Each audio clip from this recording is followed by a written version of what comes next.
kami hormati adik mahasiswa sekalian yang mengikuti mata kuliah perbandingan hukum pidana pada siang hari ini. Tentunya kami mengucapkan rasa syukur kepada Tuhan karena kita masih sempat untuk mengikuti perkuliahan pada siang hari ini.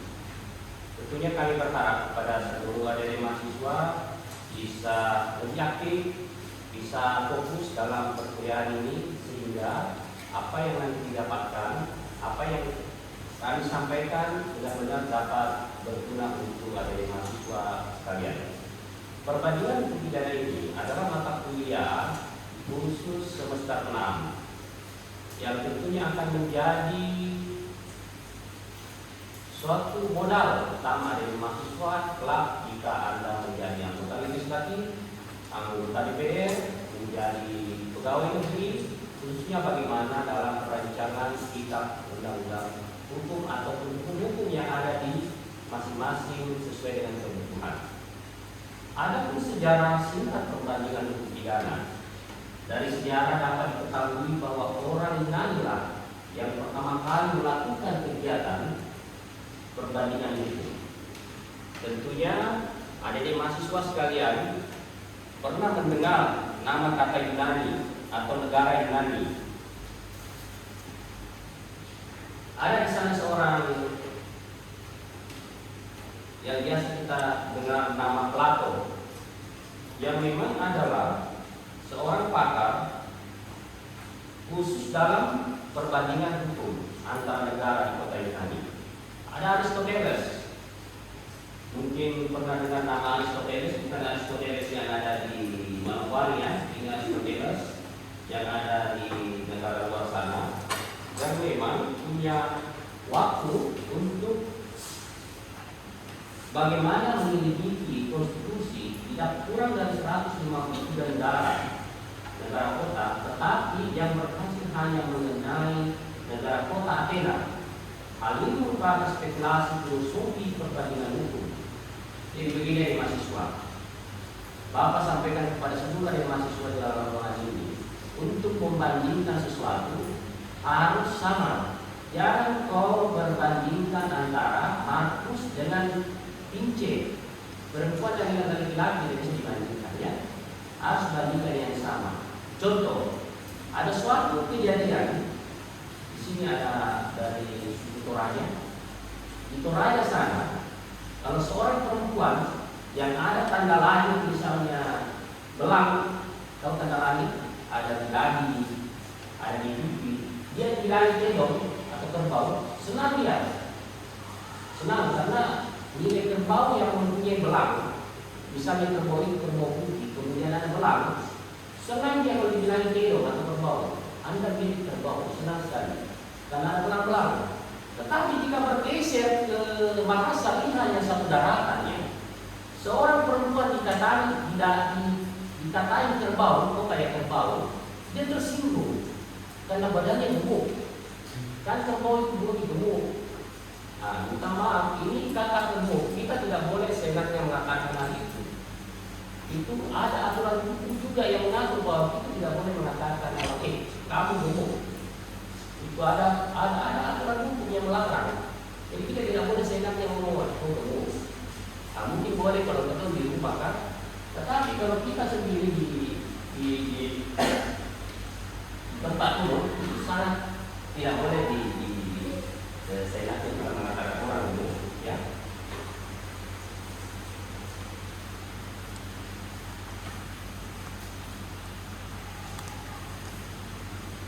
Nah, kita kembali lagi kepada mahasiswa sekalian bahwa tadi kita perlu kehati-hatian di dalam membandingkan sesuatu.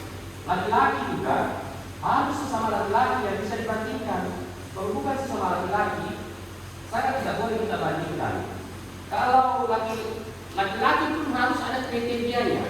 Makanya dalam perbandingan hukum yang kita bahas di sini antara beberapa negara itu sangat perlu ketelitian. Contoh, kita membandingkan antara hukum negara Malaysia dengan Indonesia. Tahu apa sistem hukum yang dijalankan oleh Malaysia? Yaitu common law. Yang biasa kita dengar adalah negara persemakmuran. Negara persemakmuran itu ada India, ada Inggris, ada Yerusalem. Itu adalah bekas jajahan Inggris. Kalau kita Indonesia mengenal namanya sistem hukum civil law. Jadi sistem hukum kita di Indonesia tidak mengenal namanya hukum pancung yang kemudian dijelaskan. Itu apa? Yang tempat tindakan nanti langsung digerakkan, kemudian orang mati dipancung meninggal. Kalau di Indonesia itu mengenal namanya hukuman mati ditembak. Disiapkan penembak jumlah 11 orang, kemudian si penembak itu tidak diberitahu yang mana yang berisi peluru. 11 sudah ditembak, terdiri anggota minimum 11 orang, ada pimpinannya. Kemudian orang yang ditembak itu ditutup matanya. Kejadian sistem hukum ini, civil law ini, yaitu kasus Freddy Budiman, pengedar narkoba, itu ditembak mati. Tetapi selama ini kelompok itu jumlahnya berapa? Sampai hari ini sudah tidak ada lagi yang dihukum mati. Namun ada yang masih perlu mencermati kejadian ini. Bahwa mengapa Indonesia seperti itu? Bahwa hukuman mati tidak selalu harus diterapkan.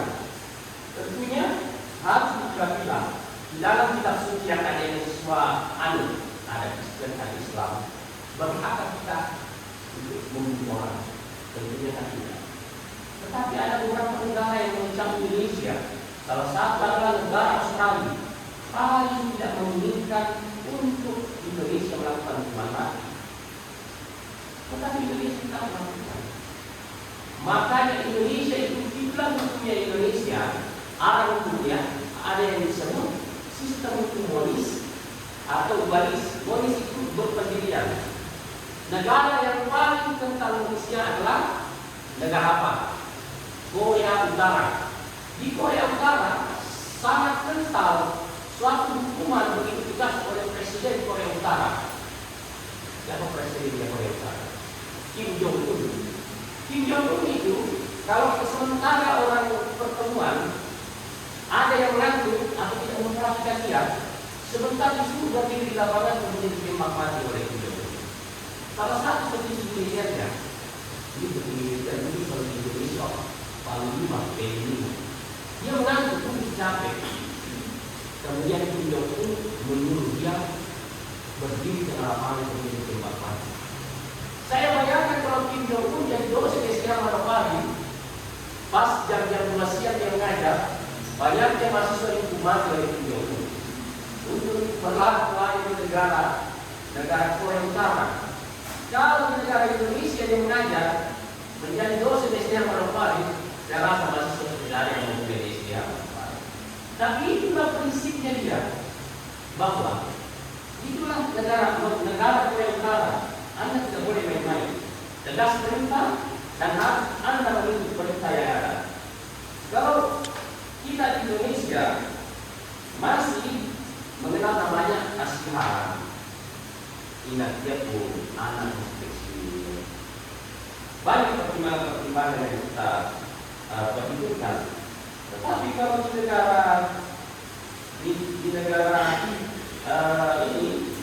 negara Korea Utara tidak ada rasa itu. Apa maksud dari bilang itu? Supaya kita tetap tertib ya. Kita tertib dengan aturan hukum yang ada.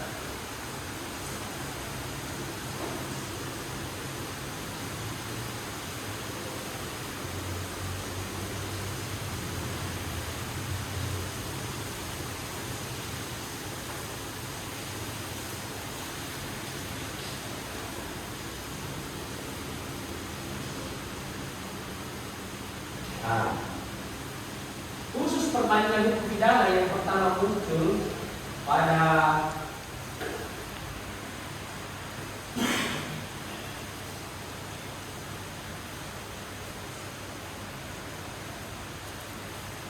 oleh orang Jerman ya. Kita bisa lihat di atas ini,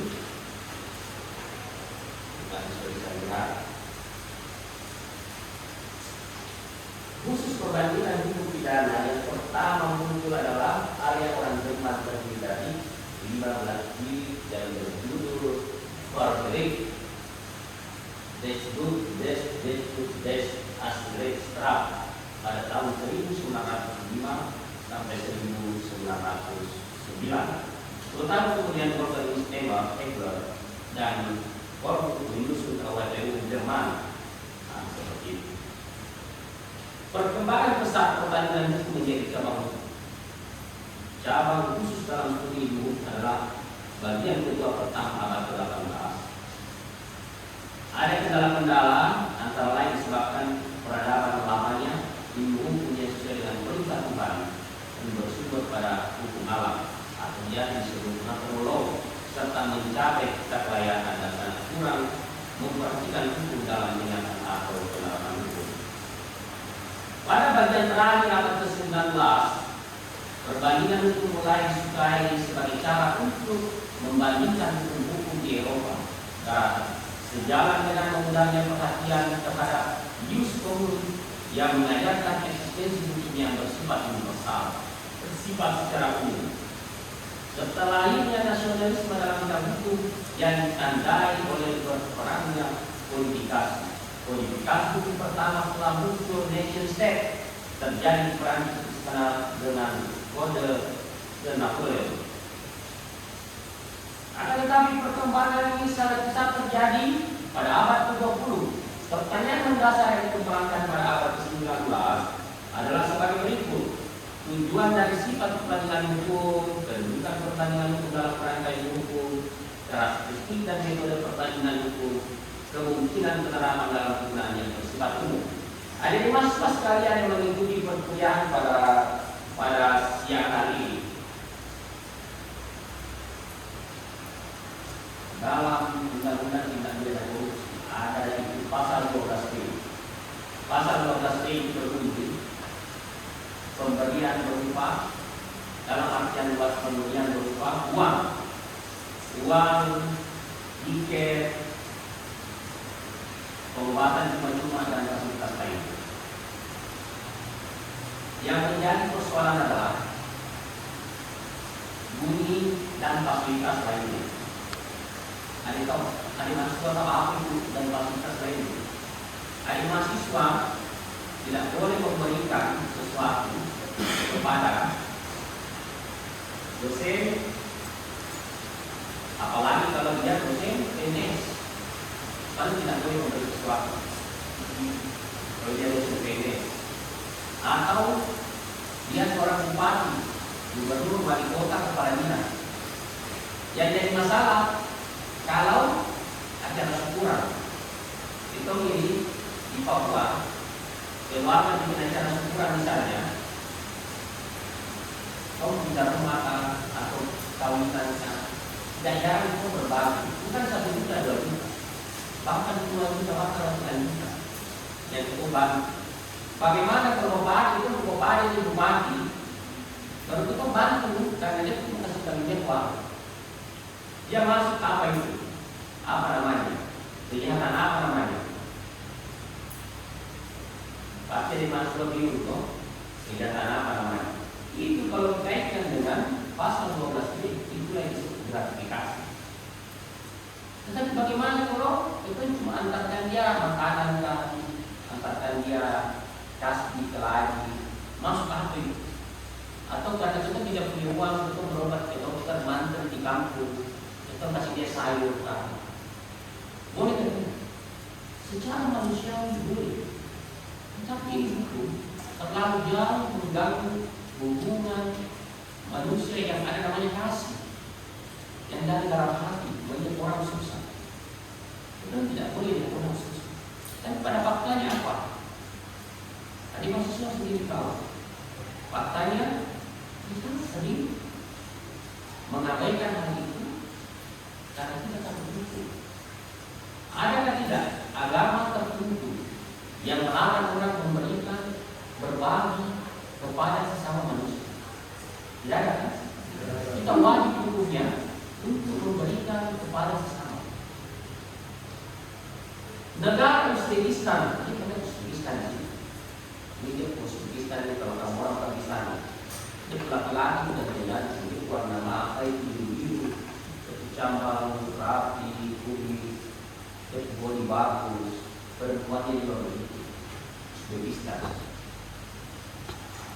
Jadi orang di sini kadang suku badan suara seperti ini maka masuk ke dalam. Itu minum, mana pakai kacamata bagus itu dulu. Negara Uzbekistan dengan United Kingdom UK, negara itu meminta untuk Indonesia meratifikasi atau meminta kepada negara Indonesia untuk mengubah pasal itu. Kenapa dilakukan permintaan itu? Bapak punya penelitian disertasi S3 itu. Umpamanya kita itu terlalu jauh intervensi oleh hukum, terlalu jauh negara mengganggu eksistensi antara hubungan manusia dengan manusia. Di sini masih mending kelas pagi. Kalau kelas sore itu banyak yang pegawai PNS yang mungkin kita kenal tidak boleh berbagi, tidak boleh memberikan karena dianggap adalah suatu kejahatan. Tetapi pada faktanya memang kita punya kepedulian. Kita kembali lagi kontroversi tentang perbandingan hukum yang bagi sendiri dan perbandingan hukum sebagai metode. Maka dalam konteks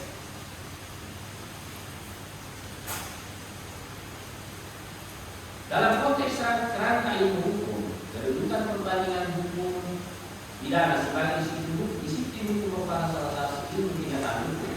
Di samping sejarah hukum, sosiologi hukum, antropologi hukum, psikologi hukum. Kalau ada mahasiswa di sini belum belajar psikologi hukum belum ya? Yang mudah-mudahan saat ada mahasiswa nanti lanjut S2 ada rezeki mengambil jurusan hukum nanti mendapatkan mata kuliah namanya psikologi hukum, antropologi hukum, sosiologi hukum.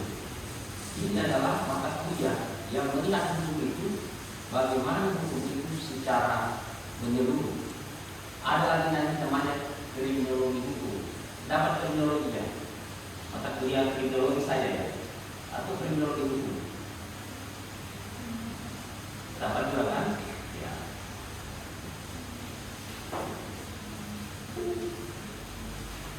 Jadi ada mahasiswa sekalian mungkin ada yang mau ditanyakan dalam beberapa materi yang kami telah sampaikan agar nanti kita bisa diskusi, bisa berdiskusi apa yang Bapak sampaikan.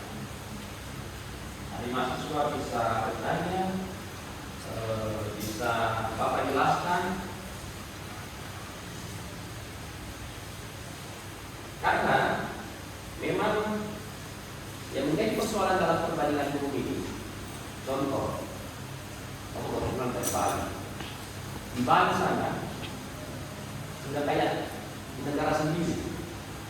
Yang ada di sana itu laki-laki yang pakai celana pendek, yang pakai baju singlet, tinggi putih, perempuan juga begitu, kayak pakai BH pakai celana, jalan ke sana ke kemari.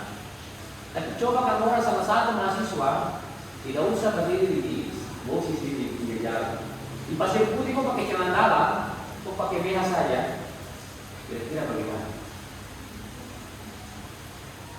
Pas lu bilang, oh gila kan? Tapi di sana orang jalan di pinggir-pinggir jalan, bagi kembali negara apa? Negara Indonesia. Nanti kita mau menganggap bahwa itu pelanggaran moral, tidak boleh. Itulah kita orang Hindu. Kita masih kental yang namanya menghargai diri sendiri, menghargai orang lain. Itu juga kita ke kampung masing-masing. Kalau mandi di sungai, ya di sini jarak sungai. Kalau kita punya kampung masing-masing, masuk ke kampung Sulawesi, ke kampung. Mau mandi di sungai cuma duduk. Kalau pas pakaian mungkin dia menghadap kemana, mandi, hanya pakai sarung, kadang lepas sarung dia semua di sebelah badan, itu menjadi biasa.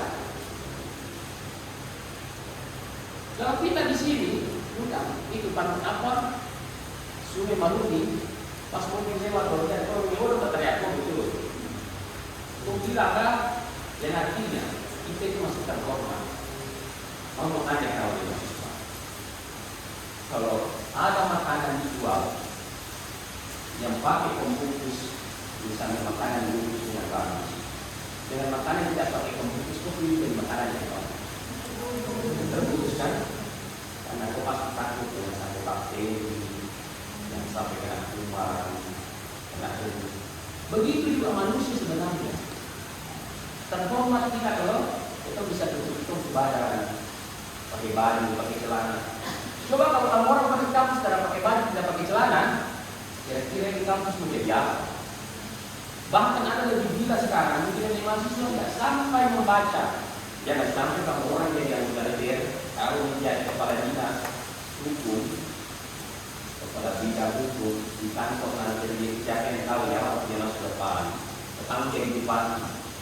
Ada sekarang kita membaca dari kata-kata hubungan seksual, berhubungan seksual itu masuk dalam kategori olahraga.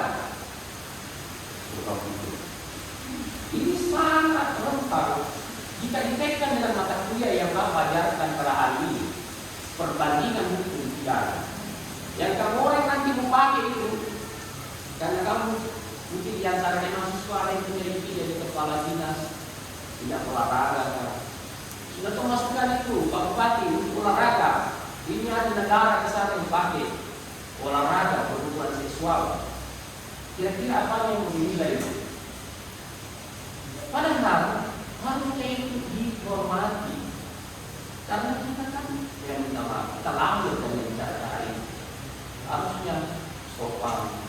Tidak dipakaikan akal, dipakai dikasih pengetahuan. Itu bilang itu pembilangan itu juga tidak masuk. Dia masukkan dalam kelompok olahraga dipertandingkan. Ini sudah di luar kontroversi tentang permainan hukum sendiri pertanyaan hari itu. Apa yang dimaksud ini? Nanti yang masuk pertama bikin skripsi. Ada yang namanya salah satu ilmu pengetahuan perbandingan. Ada salah satunya yaitu sejarah. Ada yang disebut histori, sejarah, sejarah hukum. Kalau Indonesia ini hukumnya tidak tahu. Kita pasti seperti itu ada. Kamu tahu hukum ada. Bagaimana kita menyelesaikan suatu persoalan itu secara keseluruhan. Dan ada satu masa yang Bapak lihat dengan perkembangan hukum sekarang. Yang orang ini nanti cari untuk keluarga sendiri. Yang sekarang ada namanya masing-masing suku berkumpul untuk membuat satu kelompok-kelompok membahas tentang keluarga. Yang biasa kita di suku Arfak yang cenderung persoalan-persoalan selesaikan secara keluarga. Tetapi ada melihat berita yang orang share dengan dia share di di grup WhatsApp meninggal dunia di foto yang diduga karena anaknya yang dirawat keluarga yang tenggelam meninggal dunia, kemudian dia balas dengan cara membunuh. Yang pemerintahan masuk sudah mempunyai pemikiran bisa memberikan pemahaman kepada seluruh keluarga, kepada seluruh kerabat. Bapak sudah bisa lagi pakai untuk bahwa tentang nyawa yang jauh. Itu yang masih terjadi sekarang. Mungkin tidak perlu paham tentang sebuah kehidupan. Manusia itu kemuliaan manusia. Kamu tahu kemuliaan manusia di mana? Di saat dia masih hidup. Di saat ada orang membunuh manusia, maka hilanglah kemuliaan manusia. Kehormatan manusia itu ada pada nyawanya. Maka wajib hukumnya ada mahasiswa menentang jika dilakukan upaya-upaya penegakan hukum dengan harus menghilangkan nyawa orang lain. Itu harus dicampurkan. Oh, tidak perlu menggunakan cara-cara ini. Banyak cara-cara lain.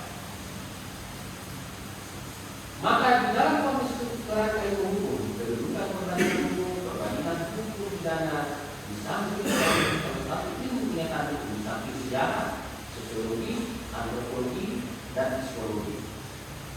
Kita membutuhkan ini perbedaan hukum ini dikarenakan menurut Pak Apelo beberapa tujuan yang bersifat teoritis, yaitu untuk menjelaskan hukum sebagai gejala dunia universal, dan oleh karena itu pengetahuan hukum harus dapat memahami di dalamnya, dan untuk harus dipahami masa lampau dan hukum masa sekarang. Ada namanya ius constituendum, ius constituendum, hukum yang berlaku sekarang. Hukum apa? Hukum yang ada saat ini, hukum yang diciptakan yang akan datang, yang perlu juga tidak semua harus diterima.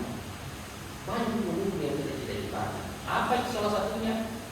Sebagaimana lahirnya kitab undang-undang hukum pidana yang baru, Undang-Undang Nomor 1 Tahun 2023. Itulah hukum yang diciptakan. Kita akan berlakukan 2 tahun kemudian, mulai dari 1 Januari dan itu 2 tahun yang akan datang, maka berlakulah hukum ini. Salah satunya ialah pasal 100. Apa bunyinya pasal 100? Kitab Undang-Undang Hukum Pidana pasal 100. Bunyinya ialah, maknanya ialah, jika seseorang diancam hukuman mati dalam jangka 10 tahun berturut-turut, dia berkelakuan baik, maka dapat diturunkan menjadi hukuman seumur hidup atau dikurangi masa di ancaman pidananya. Tetapi itu diajukan kepada presiden. Yang biasa kita sebut amnesti, abolisi, pengampunan yang diberikan oleh kepala negara.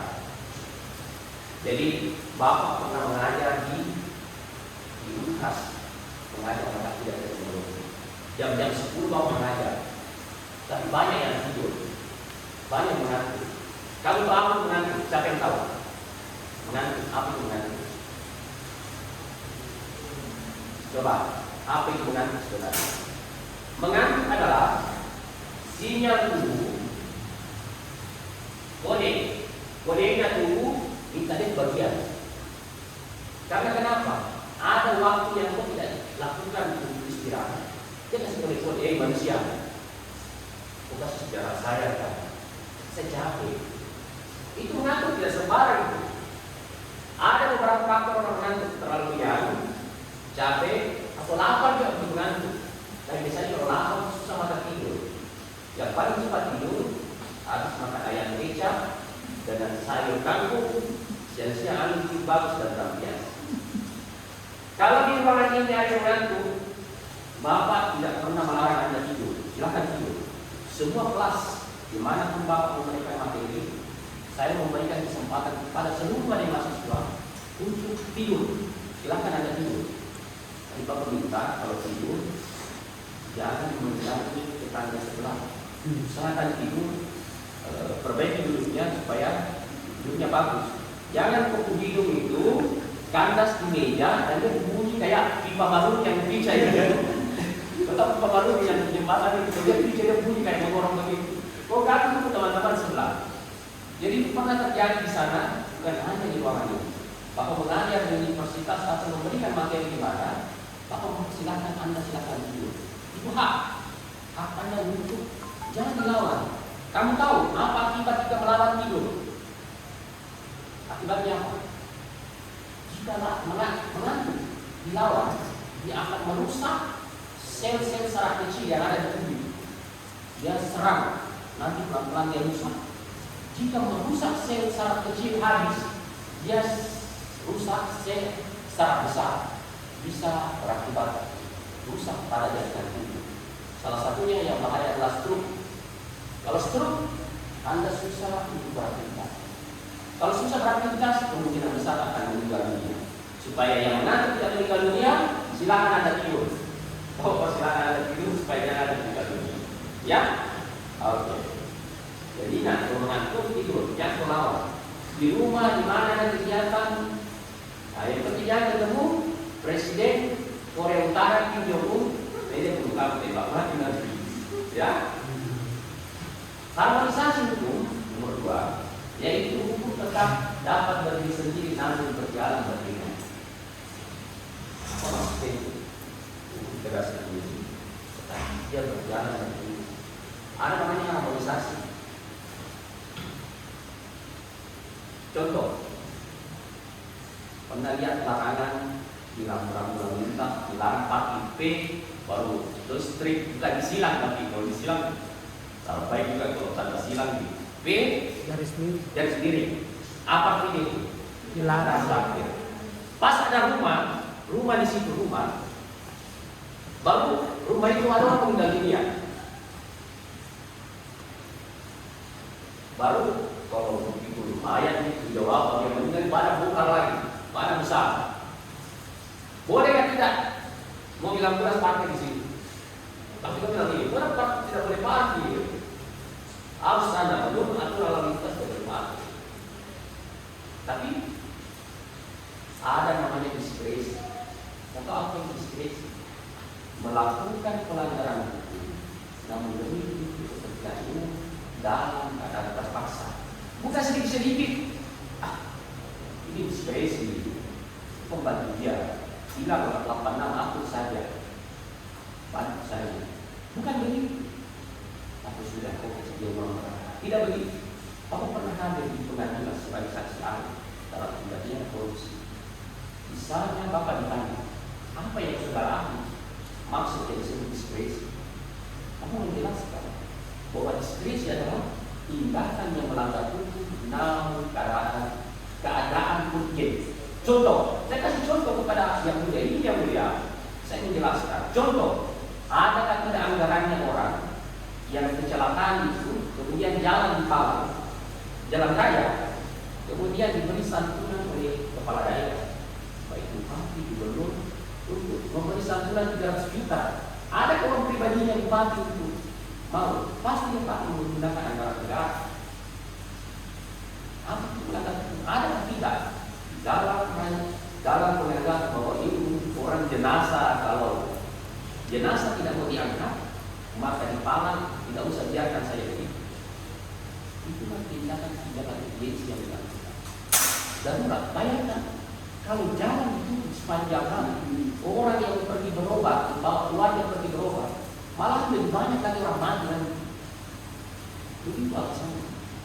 Bayangkan berapa banyak dosa yang kau harus tanggung jika membiarkan orang. Apalagi kalau mahasiswa sampai Palang jalan, turun ke jalan demo, orang mau pergi berobat, orang mau pergi beli makanan, mau ke pasar. Mau bayangkan kalau ada di posisi itu, kok enak kan turun kali ini tak boleh, jalan tutup semua. Enak Anda mengatakan itu, tapi pada faktanya apa? Mengganggu keselamatan orang. Silakan kasih jalan, yang lain demo, yang lain kasih jalan. Atau menyurat, bikin surat kepada kantor atau pejabat yang diinginkan. Kalau tidak ada namanya somasi, tidak belajar di somasi, surat untuk mengingatkan kepada orang bahwa saya keberatan dengan tindakan Anda, namanya somasi, ya, bukan somai. Somai itu yang enak dia makan dari situ, jadi somai, jadi somasi. Mencegah komunisme, hukum nasional itu kita dapat memperoleh gambaran yang jelas tentang hukum nasional yang berlaku, sehingga kita Bawaslu akan kelemahan yang terdapat pada hukum pidana muslim sehingga kita tidak melebih-lebihkan hukum nasional dan mengesampingkan informasi. Di Balikpapan sana, ini masih cerita ada provinsi lainnya. Di Balikpapan itu, di sepanjang pantai, perusahaan asli semua yang ada di sana menguasai. Yang Bapak mau ada mahasiswa, sehingga jika nanti menjadi sarjana hukum, boleh Anda menyewakan tanah Anda yang ada di situ, tapi jangan dijual, sayang. Nanti anak-anak Papua ini menjadi tamu di negeri sendiri, bukan menjadi tuan di negeri sendiri.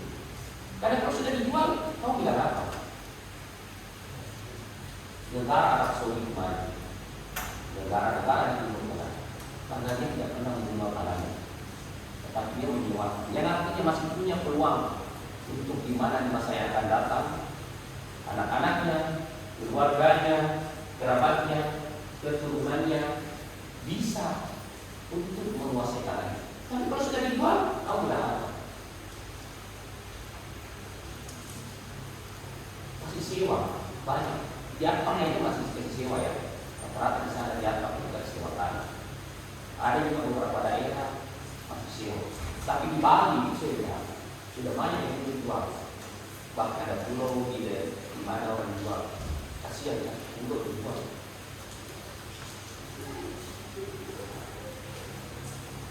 Memahami hukum asing misalnya, apabila negara Kesatuan Republik Indonesia hendak mengadakan perjanjian internasional ini ulang dengan masalah untuk bisa menyelesaikan masalah tersebut. Jika negara Kesatuan Republik mau tidak mau apa maka sistem hukum negara yang jadi lawan dalam sengketa. Ada kejadian di provinsi Kalimantan Utara, di gubernur bikin perjanjian bahwa kita akan kerjasama dengan negara, salah satu negara yang menggunakan. Tapi karena pergantian gubernur pemilihan ini tidak terpilih, sehingga perjanjian itu mau tidak mau harus dilaksanakan. Pertanyaannya adalah di negara kita ini, kalau lain bupati, lain gubernur, nanti lain lagi caranya pemerintah. Ganti gubernur dan kebijakan ini tidak dilaksanakan, provinsi itu akan kena sanksi. Ada namanya dalam hukum perdata. Ada denda, ada sanksi bagi orang yang ingkar terhadap apa yang dijanjikan. Belajarkan dengan perdata. Dalam 13-20 tahun perdata, satu perjanjian ada syarat-syaratnya. Nah, itu yang terjadi. Jadi yang coba-coba kamu terjadi sama orang asing. Orang asing bukan tagih, dia tidak dikasih nanti. Perdebatan antara kedudukan hukum sebagai metode ini masih berlangsung sampai sekarang. Pendapat pakar, ada Milton, ada Rudolf, ada Bukan. Mengenai perbandingan hukum adalah suatu metode perbandingan sistem hukum dan perbandingan hukum. Inilah yang menurut pakar yang disebut sebagai metode cara. Kamu tahu sistem, banyak tahu sistem. Aku sistem salah ini. Sistem adalah suatu rangkaian yang terpisahkan antara satu dengan yang lain. Kalau ada mahasiswa, tidak ada dosen, sistem pembelajaran jalan tidak? Tidak. Kalau ada dosen, tidak ada mahasiswa? Tidak. Kau bayangkan, kalau ada kau punya gusi, bergigi habis, giginya habis, gusi saja. Sistem pencernaan kau dalam waktu bagaimana? Kau bayangkan kalau kau punya tas dibakar, kau makan dan kau gusi rusak. Untung ada gigi, kalau ada gigi. Nah, itu contoh ya. Sistem, atau saya kasih contoh lagi, sistem itu ada yang pakai gear, ada gear motor. Kalau itu gear motor itu sudah bunyi-bunyi, kemungkinan besar sudah umur berapa lama tidak ganti, atau dia oli, kering ganti. Kalau gear sudah rusak, gear belakang, gear depan, rantainya sudah mulai bunyi. Kalau kemudian apa lagi yang diserang ada lahar itu di dekatnya yang dideteksi di depan. Jadi setiap hal kalau ada gangguan segera diatasi. Ingat kata-kata saya, ingat kata-kata Bapak, dimanapun kau berada, jika ada hal tidak benar, segera kau berangkat. Bapak, teman, kawan, adik, saya pun tidak boleh begitu. Karena kalau kau biarkan, contoh, kalau di rumah, ini bapak, dia ada puan merokok, tapi di depannya puan anaknya sendiri merokok. Banyak orang yang memberikan contoh, tetapi belum tentu bisa memberikan contoh. Banyak orang yang bisa dijadikan contoh, dan belum tentu dia bisa jadi contoh. Dan tadi bapak katakan, seorang bapak melarang anaknya keluar malam. Anak, kamu tidak boleh keluar malam. Burung di keluar tadi, bapak mana? Duluan pergi. Jadi, adik mahasiswa ini adalah calon pemimpin masa depan yang harus punya karakter, harus punya prinsip, yang menjadi contoh di dekat di sekitar kita. Tidak usah jauh, contoh berpakaian yang bersopan sana. Bapak pernah ceritakan tidak? Ada bapak punya teman sekolah SD, gara-gara apa dia berada di sekolah? Dia ada orang berpakaian putih datang. Putih-putih dokter, dia pikirnya dokter bagian suntik mandiri. Ada lubang di sekolah kampung. Dia lewat jendela dan dia tinggalkan sekolah itu sampai dia cuma kelas 2 SD berhenti sekolah. Tapi laki-laki dia punya nama pada bolong. Dia punya muka itu kulit semua ini hitam kayak bayi warna hitam kulit semua. Tapi dia gigi paling putih. Kalau dia sedih itu gigi putih sekali. Dengan itu bola mata itu di dalam itu mata itu putih. Jadi kalau saya lihat dari jauh, tetapi apa dia punya kelebihan? Setiap ketemu orang, siapapun dia, orang tua, anak muda, dia benar. Dia bicara membantu orang. Dia letak dia punya tangan buat dia hormat. Dia sopan sekali. Itu yang mampu bisa sampai ke sana. Bahwa ada orang dari segi penampilan, dari segi model tidak layak untuk menghormati orang, artinya harusnya kita berpikir itu siapa. Tapi dia punya pribadi bisa menghormati orang. Dia letakkan kedua tangannya di celah pahanya, dia pun orang menghormati orang. Kalau dia lihat depan orang, dia berusaha pun. Ada tidak kalau orang dalam produk ini bisa menjadi perilaku ini. Dia kerjanya kalau pagi subuh-subuh di suara di kita ambil itu gula merah yang kadang biasa kita kasih payung dia kalau minum jadi balon, tapi dia itu bikin gula merah, ambil di hutan sana, kemudian dipanasi sekian jam, kemudian dibekukan, kemudian jadi gula merah. Kalau kita orang biasa kasih lama-lama jual lampu kan, jual balon. Nah, itu kelebihan yang harusnya kita bisa menghormati orang. Pesan Bapak kepada mahasiswa, hormati orang tuamu, sayangi orang tuamu. Jangan hanya engkau menelpon saat engkau minta uang kuliah, uang belanja, uang rokok, tapi keberkahan manusia di saat engkau selalu berkomunikasi dengan orang tua. Selama orang tua masih ada, telepon. Sedikit Bapak semakan, Mama semakan, Mama lagi bikin apa. Dia senang. Di dalam hatinya selalu terlihat kata-kata doa. Semoga semua anak jadi orang sukses. Semoga semua anak menjadi orang hebat. Doa-doa itu Tuhan dengar dari bumi hingga kedengaran ke langit. Dan Tuhan akan menjawab dengan cara meletakkan anak-anak Tuhan itu pada tempat-tempat yang terhormat, tempat yang mulia. Waktu sana ketemu guru, ketemu dosenmu, tanpa orang guru sekolah, ketemu. Jangan kamu lihat kamu guru kau buang muka, tidak boleh. Kau susah hidup. Tapi saat engkau baik ketemu guru, sapa, ketemu dosen, tidak usah kau tahu perilakunya. Dosen itu tidak baik, bukan malu lah, tidak usah kau itu pribadinya. Tetapi ilmunya tetap kau harus hormati. Ya, itu kau penulisan.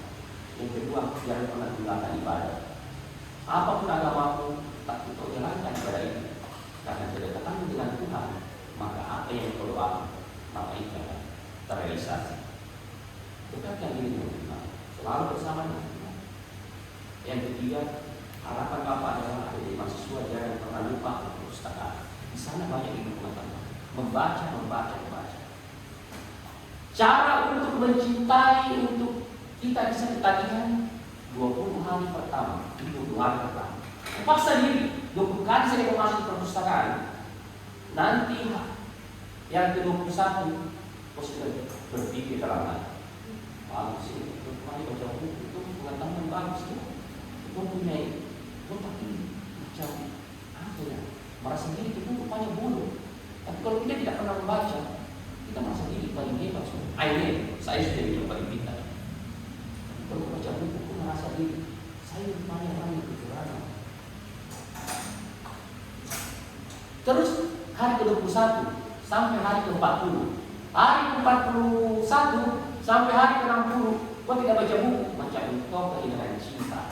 Atau orang yang kehilangan cinta, dia punya perasaan selalu menyakitkan. Mungkin suara si Mince, kata Paul, padahal itu karena kenapa? Terbangun yang kebiasaan yang hilang, ada kebiasaan yang hilang. Dan orang-orang yang membaca buku, dia punya pengetahuan jauh lebih tinggi daripada orang yang berdiam diri. Sekian dan terima kasih pertemuan pada siang hari ini. Kita akan bertemu minggu depan. Puasnya. Ibunya sampai ada berapa? Ibu besok ya. Tahu kan ibu? Jangan sampai kamu datang kalau telepon Pak dosen kan sudah ada. Ibu besok. Ya. Yang mesti mempersiapkan untuk hari raya.